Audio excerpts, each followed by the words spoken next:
দেশে ফিরে প্রথম দিনেই অসুস্থ মা খালেদা জিয়াকে দেখতে এবার কেয়ার হাসপাতালে যান বিএনপির ভারপ্রাপ্ত চেয়ারম্যান তারেক রহমান।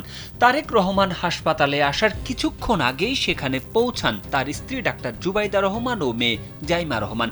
তারেক রহমানকে বহনকারী বাসটি এবার কেয়ার হাসপাতাল গেটের সামনে পৌঁছালে তিনি বাস থেকে নেমে যান। এরপর সেখান থেকে হেঁটে হাসপাতালের ভেতরে প্রবেশ করেন। মায়ের সঙ্গে কিছু সময় কাটানোর পর গুলশানের বাসার উদ্দেশ্যে রওনা হন তিনি। সোনামণিকে নিয়ে আমি থাকি চিন্তামুক্ত, কারণ আমি ব্যবহার করি এসএমসি স্মাইল বেবি ডায়পার। এর আগে রাজধানীর পূর্বাচলের ৩৬ জুলাই এক্সপ্রেসওয়ে সংলগ্ন বিশাল গণসংবর্ধনার মঞ্চে লাখো নেতাকর্মী, সমর্থক ও জনতার উদ্দেশ্যে তিনি বক্তব্য দেন। বক্তব্যে তারেক রহমান বলেন, খালেদা জিয়ার সঙ্গে কি ধরনের আচরণ করা হয়েছে তা সবাই প্রত্যক্ষ করেছেন। এ সময় মায়ের জন্য দোয়া চান তিনি। দীর্ঘ ১৭ বছর নির্বাসনে থাকার পর বৃহস্পতিবার যুক্তরাজ্য থেকে দেশে প্রত্যাবর্তন করেছেন বিএনপির ভারপ্রাপ্ত চেয়ারম্যান তারেক রহমান।